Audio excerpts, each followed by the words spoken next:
Hello everyone and welcome to another episode of Inside the Den. Today we're going to take a look at Ragnarok 2, and this is the sequel to the massively popular Ragnarok. As you can see, the game is a 3D fantasy MMORPG, stepping away from the 2D, more isometric feel of the original Ragnarok game. But let's take a look, let's go through the character creation. I'm going to show you guys a lot of features, a lot of different things that are going on. As you can see, I have created one character here. He's a level 6 swordsman, a level 7 blacksmith. We'll get into what all that stuff means in a moment, but let's go back. I do want to show you guys the character creation, so let's go ahead and take a look at that. Now obviously the character creation in Ragnarok, the original, was very simple. This gives you a lot more detail and a lot more depth. Now obviously you can choose male or female, and then from there, right out of the gate, you can choose a swordsman, a magician, an archer, a thief, and an acolyte. Now as we select through each of these, you can see down here you can change to a warrior or a knight once you have reached level 25, and each of the different classes have a second job special or a second specialization once they reach level 25. You can see as we go through each of these, you're going to have a lot of different options, so it really branches out in a lot of different directions once you reach level 25. Now we're going to go ahead and we're going to create a magician, and then the next step you're going to have here is you have your job option, and you can choose right out of the gate whether you want to be a chef, an alchemist, a blacksmith, or an artisan. We're going to go with an alchemist, and you can produce various medicines and magical tools. Now obviously that's always helpful for a magician or a magic user to be able to create potions. Now one thing I want to go back over here, you can see being carried over from the original Ragnarok is this little grid that shows you low damage and cast time is longer but has a higher critical rate. So it shows you essentially where your statistics are kind of pushed and where you can see the intelligence, vitality, with kind of agility being a tertiary stat with a little bit of wisdom and very minor on the strength side of things. Now when we get into all the different hairstyles and stuff like that, the cool thing is as soon as we hit the hairstyle, we get zoomed in. Now we've got quite a few, I believe it's 15. Let's see, yep, 15 different hairstyles. Let's go back here, find one that kind of fits my character.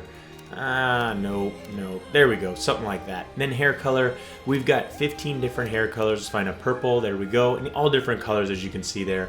Face style, I'm not gonna spend a lot of time here, let's go with that one. Then you've got eye color, you've got a bunch of those 17 different eye colors, let's go with that one. Now the cool thing is you have voice options, and these voice options come into play because when you take and you interact with NPCs, you're going to actually speak to them, and so you want to have your voice so you can click through. I'm ready. And you can hear what your voice is going to sound like there. So let's get some eye styles. You get some pretty crazy eye styles in here. We'll go with one like a cat. Let's go with cats. There we go. Now let's go ahead and choose our name, and let's do a name check. That name is available to use, so we're going to go ahead and create the character. Now you don't have a lot of the sliders and all that stuff that you get in a lot of more modern MMORPGs, but that's kind of okay because of the style of game that this is. Now we're not going to play that character, even though it's a level 1 magician, level 1 alchemist. We're going to go to my other character, because what I actually want to do is I want to show you guys a lot of different things that are much more further into the game.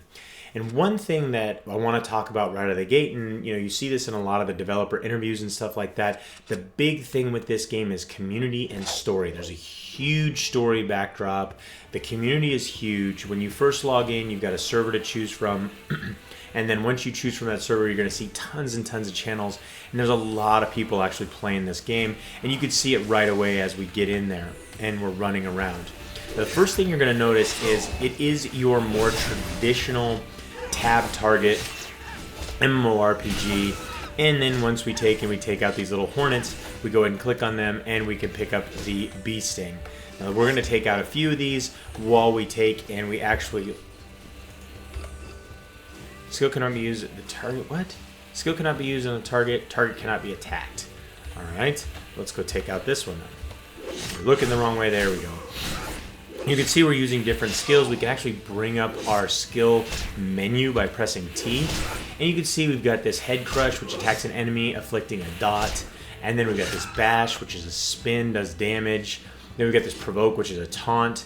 You got this battle order, which actually gives me a little buff for half an hour. And then you got all kinds of different skills. You can see as you progress down. And then once we get down here, we're going to be able to make those choices, whether we want to be a warrior or a knight. And we could take a look at the different skills that become available depending upon what we choose there.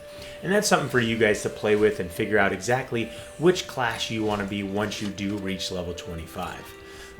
So let's see, we need to get rid of an Overlook Hornet Bee, which he's kind of a boss. You can see that guy's fighting him right now. Let's see if we can go give him a hand real quick. Now, you don't have a situation to where if I attack this, we both get credit, but I already have credit for this. I'm just giving him a hand so he actually gets through that a little bit more quickly. So we're going to take out, we've got 2 more of these Hornet Bees to take out. And then we can take a look at a few of the other things that the game has to offer. Let's pick up, oh, it's very good, we got that. We'll take a look at that little Worker Hornet card in a second. Let's go ahead and drop our dot, and then kind of go spin to win on this guy. There we go, a couple more shots, and there it is. We have completed our quest. Now when moving around, you can actually move around with WASD. What we can also do is we can take a look at our map and we see we want to go straight ahead to this guy right there. The cool thing with the map is you could press map this or M a second time and leave the map up like that. We can actually click really far off in the distance with a right click and actually run in that direction. So that allows us to do other things while we're moving along. Now you did see that I did get that card. So let's go ahead and take a look at that. Let's go turn in this quest real quick, get the next quest in the line, and then we'll take a look at the card stuff. So Expert Battle Lesson, I got 640 experience. Speaking of experience, we can see down here are the 2 experience bars. Here's my class experience, so experience towards swordsman, and then here's my job experience, the experience that actually goes towards my job or my blacksmithing. So let's go ahead and complete that. Search for Roselle near the waterfall. All right, let's accept that. But for now, let's get into the card piece of this. So in the card piece of this, you see you've got your collections here. And we can see all the different cards that we have. By clicking on them, we've got the flip card, which if we equip this, and we could bring that up at the same time. Let's move some of these around. That is one nice thing is you can move all these different units around. If we equip these cards, we do get the little bonuses we see here. So actually this Worker Hornet card that I got becomes very advantageous because it does have strength and vitality, my 2 primary stats. So if we want to go ahead and equip that, we drag it not from here, but actually from our backpack. But this just shows that we have gotten it, we have collected it, all of that stuff. So what we could do is we can go into our backpack, find that card, there it is, there's our Worker Hornet card, and we can drop it in right there. But before we do that, what I want to show you guys is you can actually combine these cards. Let's sort our items. I think we do have do we have a better weapon here? Nope, we already equipped it. So that's why we don't have our better weapon showing. So you can see we've got 2 different cards here. Now if we want to go ahead and combine these, we can go over here and we want to head to our little card guy, which is actually right around the corner here. And here he is, the card master. Let's talk to him and we can go to combine. And we bring up this combine menu, right? And so let's drop our Worker Hornet card in there, and then we'll drop a beginner card in there. And then where is our, there it is, our synthesis stone. Let's drop that in there. And then we can, oh, we can't combine. We need more cards. So it's not letting us combine. I thought we only needed 2, but either way, you can combine. So you can combine new items, register different. Maybe I actually need 2 of the synthesis. Let's see here. Let's grab an item list. Let's buy a card synthesis. So now we have 2 of those, and let's see what happens if we do it that way. I haven't played with this too much. Oh, let's get to our card, synthesis, and nope, it's just 1. So it looks like we do need more cards to be able to combine them. But you can combine your cards, get them combined, and actually get multiple bonuses out of your cards later on. So collecting those cards becomes really advantageous to you. So this is actually our quest log. You can see here, go talk to the fallen Roselle. Now when you get into the quest area out here, you see that's right there, but you also have the Kahara. And the Kahara is essentially like your achievement system. You can see right now I have a couple of these up. Combat level 10 achieved, Zany achieved, and then you've got successfully repaired 5 items. Let's go ahead and head over to the repair clerk, or he's right over here near the blacksmith, which is a very ideal place for him to be. And let's see if we can maybe repair all of our items and actually get There it is, the repair expert, and get that. So let's repair all, and let's see what happens. 5 rupees. There's only one item that needed repair. No items needing repair. All right, so, but you see right there, it did go 1 of 5. Let me go ahead and bring up that menu so you guys can see what's going on here. And this is broken down by episode. You see episode 1, 2, 3, and 4. And you can click on these different things. And you can see the ones with the check marks. Those are the ones that I have out here. Now I can actually unlock these by utilizing a certain amount of my Kahara points right here and get a pocket watch. We can challenge that. We can also challenge this, hunt a lurker fly. We can also challenge this, get an earthly trace, get a root of life, get a monster fragment. We're going to go ahead and challenge that because we've been getting a bunch of these monster fragments. Yeah, see, we're already getting some of these. We've got 3 of 5. Some of these are already complete, 5 of 5, 5 of 5, 3 of 5. And what will happen is actually, it seems like it already gave me the clear on that, which is really weird that it gave me the clear on that. I guess I still have some of those. But what's really cool about that is since it did clear it, I gained the reward, which was a reward of 20 of the Kahara points and also 4,136 experience down here. And that actually pushed me over to job level 8. So you see, utilizing these to your advantage becomes really, really smart, and picking and choosing which one you want to do. Let's go ahead and challenge this. Get the butterfly wing. We have 2 of those already. And you can see if I challenge it, it takes the points right there. So let's see what else we've got here. Wind elixir, lurker fly, profession level 30 achieved. That's going to take a little while. 10 titles acquired. We can't challenge that one yet. But either way, you also want to take a look at these guys right here, and you see these open up these different rows. And if you clear the entire row, you get additional bonuses for clearing the entire row.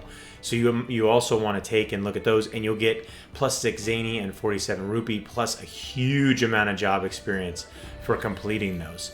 And like I said, you have different ones of these Kahara or achievements depending upon which episode you're in. So try and achieve as many of these as you can. It's really smart of you to be able to do those, and it really pushes you along much more quickly in the job advancement portion of things, so you can create more items and all of that stuff. So we're headed off this way. We need to go talk to Roselle, which is right here, school cadet. We can click way off there in the distance and start running while we look at other things. You can see here in the character info sheet, we can go over here, and we've got 3 points to actually assign. And you can see it cost me 2 points to go ahead and go up, but we're gonna throw 1 into our strength anyways. More damage, the better. So that's kind of how you adjust your statistics. Now, talking about going back to our job real quick, because we got lucky, and right here we've got a rock. We can cruise over here, go ahead and mine the ore in that rock, and we'll pull that up real quick. We can pull up our job experience. You can see right there, we can go ahead and craft all these medium rocks. Boom, we crafted that. And then we can craft large rock because we have a bunch of those. And we can craft a bunch of ingots, or at least 1 ingot. And there we go. And then later on, we're going to be able to go back and get more recipes and things like that. You see, like daggers, swords, maces, all that stuff, processed materials, all of those different things that we can learn, all those different recipes, and really get into a lot of depth when it comes to our crafting. So every time you level up, you'll see different icons over here. So you see you got your level up notifier. It wanted me to actually take and pump up my stats, but I already did that even without that letting me know. I've also got some mail down there. I kind of like it being down there instead of on the mini map. Some people like the mini map, but hey, that's personal preference. Now, instead of an auction house, you can see right here, you've got these the people just sitting here that are actually peddling their wares, and you're going to be able to do the same thing and look at their items. You can see they're for an acolyte, priest, or monk, and all that different stuff, and you can buy their items right there. Also has a bunch of crafting items here, so guard leather hood, riddle guard, so you can see all the different things. You could also see whether it's going to be for your class or not. So we can go ahead and close that out, and let's go talk to Roselle and see what she wants me to do for her. There we go. She is, let's zoom in a little bit. I do like you can zoom in. You can, oh, actually on the ground. Fallen Roselle. Oh no, not good. She's down. So let's complete the, if only I had a red potion to revitalize me. Well, I just happen to have one of those, so I can give you a potion. There we go. Get up. All right, now I need extermination of the unknown. Hunt designated number of unidentified monsters and report back to Roselle. Well, isn't that interesting? Unidentified monsters.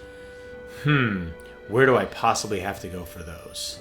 And you do have the Rose Transportation flying service, so that gets you around the world a lot more quickly. You also have these different areas, the Cave of Riddles portal. We're going to go ahead and cruise into there. Let's see. I think we can get in there by ourselves, all by our lonesome. Let's see if we can go get our butts handed to us in the in the cave. Come on. Need to stay above water. There we go. So let's cruise into here. There we go. Let's load this up. So this is one of the instances. You can see you got a bunch of people hanging out in here. And it's cool because you come in here and you can just jump in here and start wailing on monsters. And you don't necessarily need a group or anything like that. So let's see if this actually counts towards my unidentified monsters or not. It does not. So I have no clue what kind of monsters I need. Let's see if the quest tells me. So hunt designated number of unidentified monsters. Thanks a million. What do we got? It's here for a reason. When those strange monsters poured out from over there, I was alarmed and tripped as I turned to run. Anyway, do something about them. You can see you do get gear for these quests, just like anything. One thing that I have to say that I wish they had a little bit different was the types of monsters, or not the types of monsters, but the types of quests right now so far have just been go kill 4 of these, go kill 5 of these, go kill 5 of these and bring me back 4 of these types of things.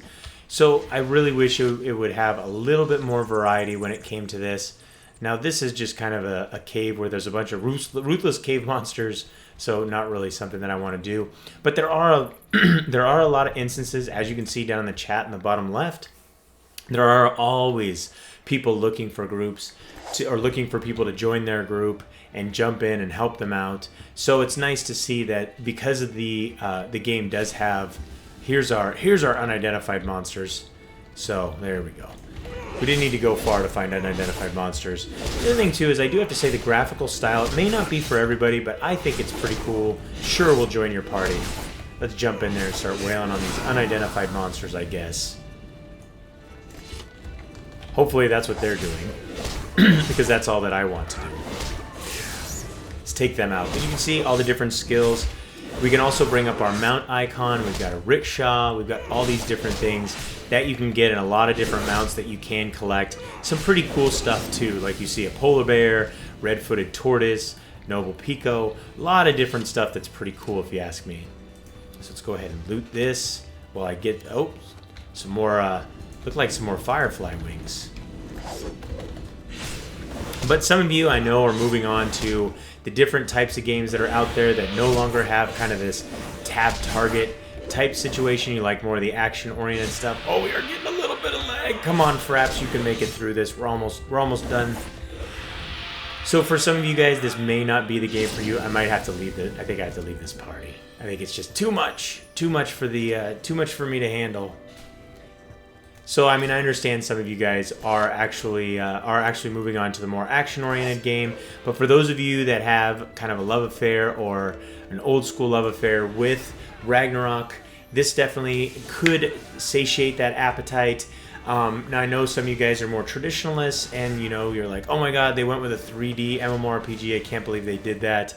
And I get that, but they definitely did a good job with the direction they took with it.